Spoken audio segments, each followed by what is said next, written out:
नमस्कार दोस्तों, कैसे हैं आप सब। आई होप सब लोग स्वस्थ होंगे, मस्त होंगे। हम लोग प्रैक्टिस सेशन कर रहे थे तो उसमें पीछे एक वीडियो अपलोड कर दिए, कई सारे वीडियो अपलोड कर दिए हैं पीछे, तो आपने देख लिए होंगे। आई होप अगर आपको सेशन पसंद आ रहा है तो कमेंट कीजिए बेटा, लाइक और शेयर कीजिए। चैनल पर अगर आप नए हैं तो प्लीज़ सब्सक्राइब कर लीजिए, ठीक है। और चलिए तो ज़्यादा समय ना खराब करके सीधे सवाल में बात करते हैं बेटा। फर्स्ट क्वेश्चन देखिए, आपको पहला क्वेश्चन दिख रहा होगा। देखिए सवाल पढ़िए आप बेटा ध्यान से। कह रहा अनुपमा एवं जागृति की आय का योग 27 रुपये है, ठीक है। अनुपमा अपनी आय का 90% व्यय करती है और जागृति अपनी आय का 80% व्यय करती है। यदि दोनों की बचत समान हो तो जागृति का वेतन कितना है, ये है सवाल, ठीक है ना। पढ़ लिया होगा सबने, एक बार फिर से पढ़िए बेटा ध्यान से, हम समझाने की कोशिश करते हैं आपको। देखिए एक तो अनुपमा है,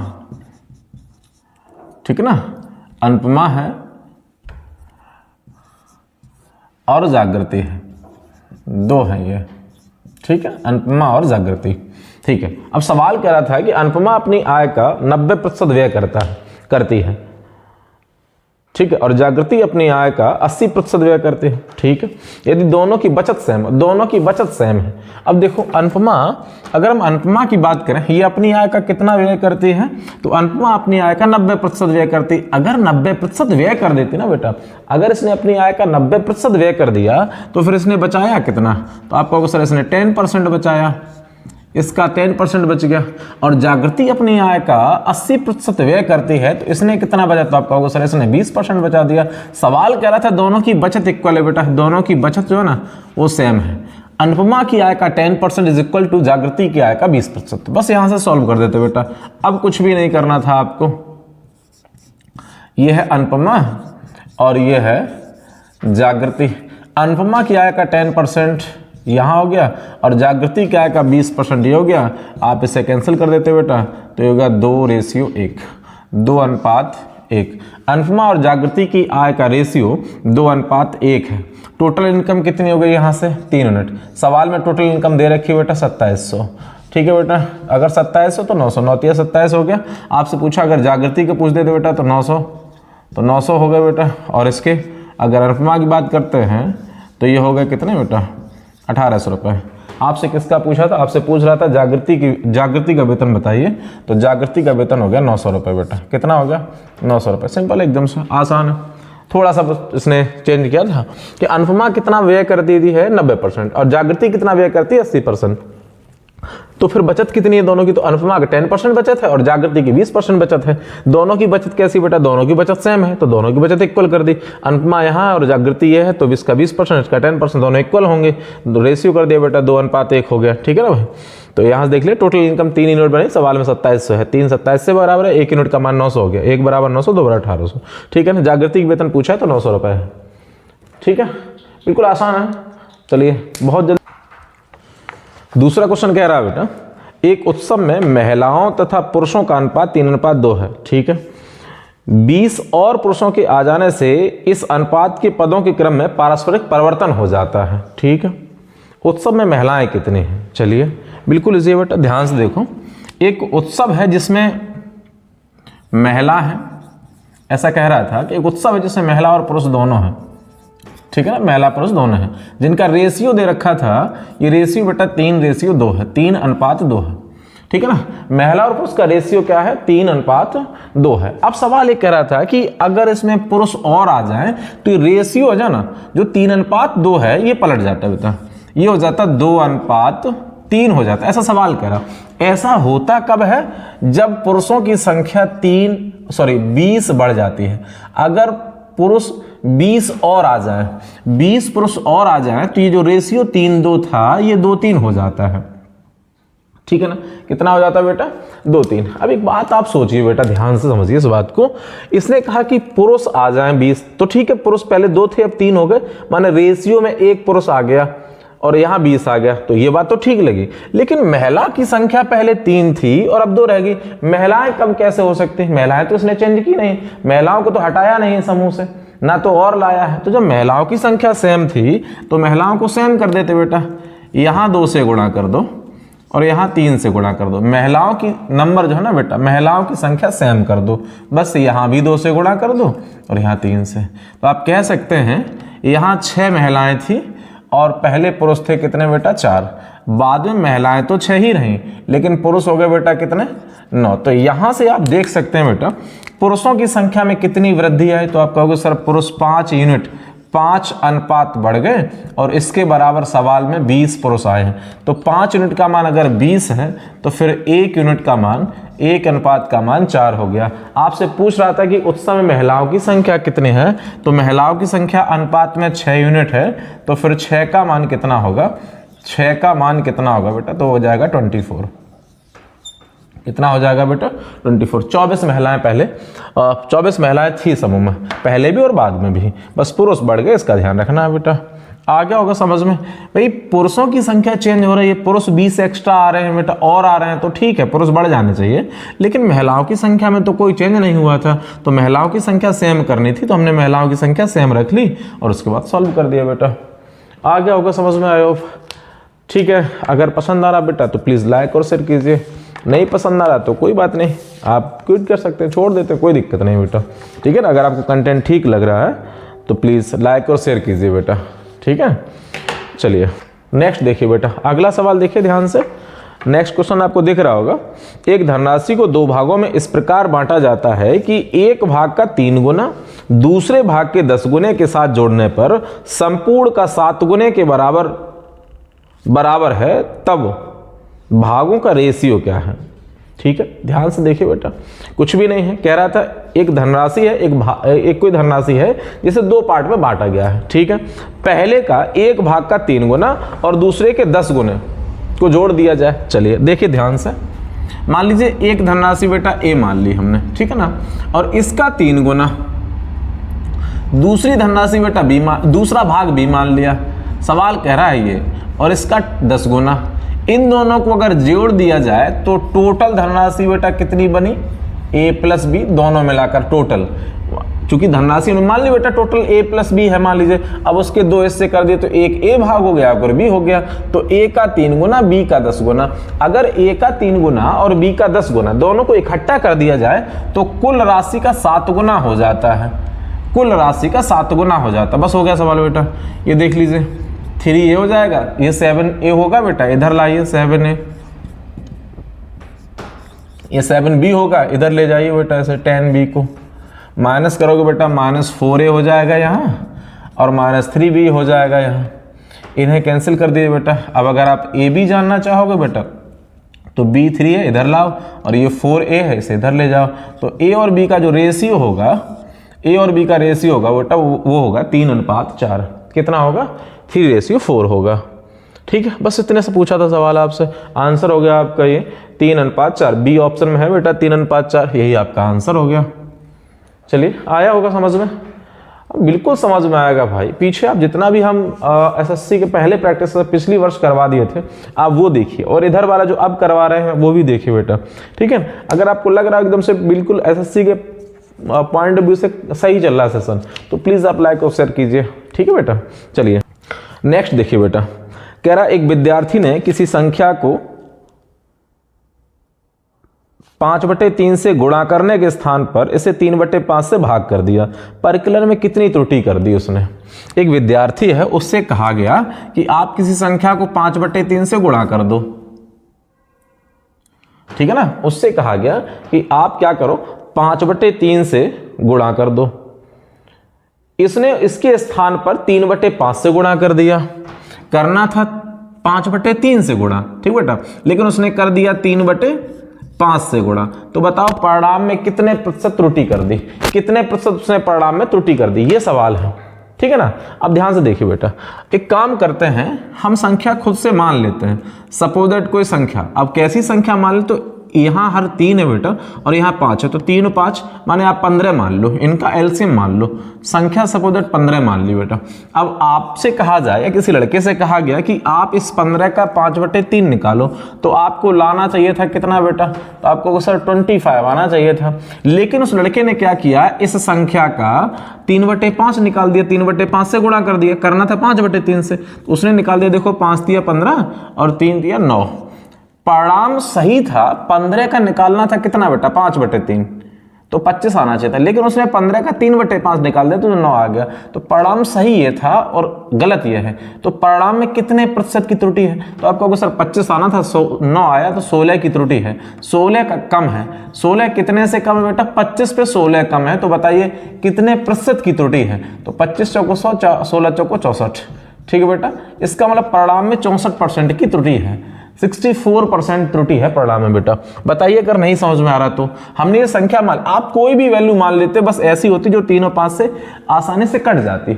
अगर कट जाएगी तो कैलकुलेशन आसान होगी, इसलिए मान लिया हमने बेटा। ठीक है ना, आप 30 मान लेते, 60 मान, कुछ भी मानते, बस ये संख्या चूंकि 3 और 5 से कट जाए ताकि आराम से कैलकुलेशन हम कर पाए, इसलिए तो हमने इनका लासा मान लिया 15, संख्या 15 मान ली बेटा। 3 पंचे 15, 5 पंचे 25, परिणाम 25 आना था और इसने 3/5 कर दिया, तो परिणाम लाया 9, आना था 25, लाया 9, तो गलती कर दी 16 की गलती 25 पे है, 25 पे 16 की कमी है। तो बताइए कितने % की त्रुटि है? 64% की त्रुटि है। आ गया होगा बेटा समझ में? चलिए लाइक और शेयर कीजिए बेटा, ठीक है ना। कमेंट जरूर कीजिए अगर पसंद आ रहा तो आपको, ठीक, आपको अगर ये सारी बातें समझ में आ रही तो, नहीं तो कोई दिक्कत नहीं है, आप छोड़ भी सकते हैं, कोई दिक्कत नहीं बेटा। ठीक, अगर आपको ठीक लग रहा है तो प्लीज़ कमेंट जरूर कीजिए बेटा। अगला नेक्स्ट देखिए बेटा, कह रहा है यदि कोई वस्तु 480 रुपये बेचने से 20% हानि होती है, 20% लाभ कमाने के लिए वस्तु का विक्रय मूल्य क्या होगा? ठीक है, 20% हानि हो जाती बेटा। अगर आप 20% हानि पर बेचते हैं तो इसका मतलब आप बेचते हैं कितने बेटा? 80% में, और ये इसने बेच दी 480 में। इसका मतलब 80% का मान 480 है। यहाँ से आप कैंसिल करोगे तो आप कह सकते हैं सर 1% का मान 6 हो जाएगा। ठीक है ना, 1% 6 रुपए के बराबर है। अब आप चाहते ही हैं कि आपको 20% का प्रॉफिट हो जाए, 100 पे 20 का प्रॉफिट हो जाए। इसका मतलब वस्तु आप कितने % बेचना चाहते हैं? 120 में बेचना चाहते हो। तो 120 बराबर बताओ बेटा, 120, 1% 6 के बराबर है, 120 12 6 72, 720 रुपए के बराबर होगा। तो सिंपल एकदम से आंसर हो गया बेटा। ठीक है ना भाई, 80% आप 20% घाटा में बेच रहे हैं, तो 20% का मतलब आप 80% बेच रहे हैं। 20% घाटा में बेच रहे हैं आप, तो इसका मतलब आप 80% बेच रहे हैं। 80 की वैल्यू 480 है, 80 480 के बराबर है, तो 1% 6 के बराबर होगा। आप चाहते हैं 20% प्रॉफिट हो जाए तो 120 में बेचना चाहते हैं तो 720 बेचना है, 12 6 72 हो गया बेटा। ठीक है ना, आ गया समझ में? बिल्कुल आसान है मैथ, है ना, बहुत आसान है, कोशिश कीजिए आप समझने की। ठीक है,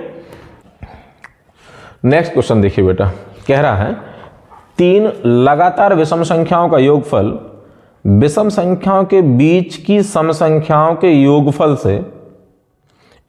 से 11 अधिक है, तो अंतिम विषम संख्या क्या है? ये बहुत इंपॉर्टेंट सवाल है, आप ध्यान से पहले समझिए बेटा और फिर आंसर करने में कोई दिक्कत नहीं होगी। आंसर तो 10 सेकंड में लगते हैं ऐसे ही सोच के, लेकिन आपको समझना है। देखो, हम कोई 3 विषम संख्या लिख लेते बेटा। ये मान लीजिए हमने 1 ले लिया, और ये 3 ले ली बेटा, और ये 5 ले ली। ठीक है ना, तो इनका योग कितना हुआ? 5 3 8 और 1 9। ठीक है, अब इनके बीच की विषम सम संख्या लेते हैं बेटा। जैसे यहां आ जाएगी, यहां आ गई 2, और यहां आएगा बेटा 4। इन दोनों का योग देखो बेटा कितना है, तो आप कहोगे सर 4 और 2 6। अगर 3 लगातार विषम संख्याएं लोगे, उनका योग, और इनके बीच की कोई 2 सम संख्याएं लिखो, उनका योग, ये योग कम होगा। कंफर्म है? कितना कम होगा? तो जितनी बीच की विषम संख्या है उतना ही कम होता है ये ऑलवेज, हमेशा। ठीक, कोई दूसरी संख्या मान के देख लो आप। जैसे मान लो बेटा ये 5, ये 7 और ये 9। ठीक है, 7 5 12 और 9 21 हो गया ये। अब इनके बीच की हम सम संख्या लेते हैं बेटा। यहां आ जाए कितनी? 6 और यहां 8। इन दोनों को ऐड करके देखो बेटा कितना आया? 14। अब ये 14 और ये 21, देखो कितना फर्क है। तो 14 21 में 7 का फर्क है। हमेशा कोई 3 क्रमागत विषम संख्याएं आप लेंगे और उनके बीच की सम संख्याएं लेंगे, तो इनका योग और विषम संख्याओं का योग जो है ना, इनमें 7 का अंतर होता है। विषम संख्याएं 3 है, इनका योग हमेशा अंतर हमेशा मध्य वाली संख्या होता है, इतना ही एक्स्ट्रा होगा ये। देखो जैसे यहाँ 4 2 6 हुआ, इनका देखो 9 हुआ, तो कितना ये एक्स्ट्रा है बेटा, तो बीच वाली विषम संख्या के बराबर एक्स्ट्रा है। ये कितना एक्स्ट्रा है ये वाला, तो जितनी बीच की विषम संख्या उतनी एक्स्ट्रा होता है, हमेशा ध्यान रखना है, ठीक है ना। बाकी लगातार चूंकि विषम संख्या और सम संख्या है तो आप इन्हें जोड़ रहे बेटा, बीच की जोड़ रहे, इन्हें जोड़ रहे, बीच वाली सम संख्या जोड़ रहे, तो ये हमेशा ज्यादा होगा, कितना, बीच की विषम संख्या के बराबर ज्यादा होगा। समझ गए ना, कोई दिक्कत नहीं। अब सवाल पे आ जाइए। सवाल देखिए कह रहा था 3 लगातार विषम संख्याओं का योगफल विषम संख्याओं के बीच की सम संख्याओं के योगफल से, इनके बीच की जो सम संख्या ना उनके योगफल से कितना ज्यादा, बोले 11। और आप समझ गए कि भाई अगर सम संख्याओं का जो योगफल, विषम संख्याओं के बीच की जो सम संख्या है ना ये वाली, इनका जो योगफल है इससे विषम संख्याओं का योगफल ज्यादा होगा, कितना ज्यादा होगा, तो जितनी बीच की विषम संख्या है। तो वहां उसने कह दिया था ज्यादा है, कितना ज्यादा है बेटा, 11 ज्यादा। ऐसा सवाल में कह रहा है कि 11 ज्यादा, इसका मतलब ये मध्य पद हो गया, आप कह सकते हैं मध्य पद हो गया ये, या ये कह दें बेटा बीच की विषम संख्या, ये बीच की विषम संख्या आ गई 11। बस कुछ भी नहीं करना है, बिल्कुल आसान सा सवाल है। बीच की विषम संख्या 11 है। अब अगर बीच में 11 है तो इधर बेटा कौन सी होगी, 13, और इधर कौन सी होगी, 9। आपसे पूछी बड़ी वाली बताओ बेटा, तो 13 है आंसर। ये चीज केवल समझनी ना, आपको दिमाग में रहे बेटा, ठीक है ना, हमेशा कि अगर 3 क्रमागत विषम संख्याएं लेते हैं उनका योग और उनके बीच की जो सम संख्या है उनका जो योग है, उससे विषम संख्याओं का योग ज्यादा होगा उतना जितना बीच की विषम संख्या है उतने। और यहाँ भी इसने दे दिया कि ज्यादा है 11, इसका मतलब बीच की विषम संख्या क्या हुई, 11। अगर बीच में 11 है तो ज्यादा वाली 13 और कम वाली बेटा 9। आपसे ज्यादा वाली पूछिए, अधिकतम वाली बताना है, तो वो 13 आंसर आपका। कितना आ जाएगा बेटा, 13 आंसर हो जाएगा, ठीक है ना। बी ऑप्शन में है 13, ठीक है। आई होप समझ में आ गया होगा बेटा, ठीक है। नेक्स्ट देखिए बेटा, किसी छात्रावास में 150 छात्रों के लिए 20 दिन की अवधि के भोजन सामग्री थी। 10 दिन बाद 30 छात्र छोड़कर चले गए। शेष भोजन सामग्री कितने दिन चलेगी, ठीक है। देखिए इजी, आप ध्यान समझिए बेटा, 150 लोग हैं, 150 छात्रों के लिए है भोजन सामग्री। कितने छात्र होने चाहिए, 150। और ये 150 छात्रों की जो भोजन सामग्री है ना बेटा, वो कितने दिन चलेगी, 20 दिन चलेगी। 150 लोग 20 दिन खा सकते हैं, ठीक है। लेकिन कह रहा है कि 10 दिन बाद 30 छात्र छोड़कर चले गए। तो छात्र जो छोड़कर गए ना 30, वो कितने दिन बाद गए, तो आपको 10 दिन बाद। तो जब 10 दिन बाद गए तो 10 दिन तो खा लिया ना इन लोगों ने, माने ये 150 लोग जो है ना बेटा, ये 20 दिन खाते हैं, लेकिन 10 दिन के बाद 30 लोग चले गए, तो कम से कम अभी इनका 10 दिन का और बचा। इन 150 लोगों का अभी खाना कितने दिन का बाकी है, तो आप कहोगे सर अभी इनका 10 दिन का खाना और बाकी है। 150 लोगों का अभी 10 दिन का खाना बाकी है, क्योंकि 10 दिन तो खा चुके हैं ना। अब लेकिन जो 10 दिन का बचा ना, उनमें ये चेंज हो गया कि जो 150 लोगों का 10 दिन का खाना था, 150 लोग 10 दिन खाते, इन 150 लोगों में से 30 व्यक्ति चले गए। तो 30 व्यक्ति चले गए तो अब कितने लोग बचे बेटा, 120 लोग। अब बताओ जो खाना 150 लोगों का 10 दिन का था, वही खाना अब 120 लोग खाएंगे। बताइए कितने दिन चलेगा बेटा, काट दिए, 3 चौको 12 हो गया बेटा, 3 पंचे 15, 2 से काट दो, 2 दूनी 4, 2 पंचे 10, 5 पंचे 25, 25/2 कहोगे बेटा तो ये आ जाएगा 12.5, ठीक है। जो खाना 10 दिन चलता अब वो खाना चलेगा 12.5 दिन, 12.5 दिन चलेगा। नेक्स्ट देखिए बेटा, यदि दो संख्याओं का योग 22 हो और उनके वर्गों का योग 404 हो, तो उन संख्याओं का गुणनफल क्या होगा। दो संख्याएं हैं, उनका योग दे रखा था बेटा, ठीक है ना। योग दे रखा है 22 और दूसरी चीज दे रखी है वर्गों का योग, वर्गों का योग 404, ठीक बेटा। उनका गुणनफल पूछ रहा है, तो कुछ नहीं करना बेटा, संख्या मान लो ए बी, बस अब a + b का होल स्क्वायर कर दो बेटा, क्या हो जाएगा a² + b² + 2ab। अब यहाँ आपको इसकी वैल्यू दे रखी है 22, का वर्ग कर दो और वर्गों का योग बेटा दे रखा 404, ये हो जाएगा 2ab। इसका वर्ग करोगे बेटा 484, ये हो जाएगा 404 2ab। यहाँ से आप सॉल्व करोगे बेटा तो 2ab is equal to 404 minus कर दो बेटा, बचे 80, यहाँ से कैंसिल कर दो। a इंटू बी का मान कितना हो गया 40, संख्याओं का गुणनफल हो गया बेटा 40, आंसर हो गया। उन संख्याओं का गुणनफल क्या होगा 40 होगा। आई होप समझ में आ गया होगा बेटा, ठीक है ना। कमेंट और लाइक ज़रूर कीजिए बेटा, अगर सेशन पसंद आए तो लाइक कीजिए, समझ में नहीं आता तो प्लीज़ कमेंट कीजिए, ठीक है ना। कुछ ना कुछ तो रिएक्ट कीजिए आप, ताकि हमें पता चले। अगर क्योंकि स्टार्ट ये चल रहा लगातार वीडियो है ना, तो कोई अगर हम ठीक कर रहे हैं तो भी आपको कॉम्प्लीमेंट मिलना चाहिए, और नहीं तो अगर गलत कर रहे हैं तो सुझाव दीजिए कि सर आप इस तरह से चेंज कीजिए, है ना। आई होप मेरी बात आप समझ गए होंगे। चलिए नेक्स्ट देखिए बेटा, ए तथा बी की आय 5:3 के अनुपात में, ठीक है। ए बी की आय 5:3 के अनुपात में है, ठीक है। ये ए है बेटा और ये बी है, इनकी आय 5:3 के अनुपात में, एक ही कंडीशन है, ठीक है। दूसरी कह रहा है ए बी तथा सी के खर्चों का अनुपात है 8:5:2।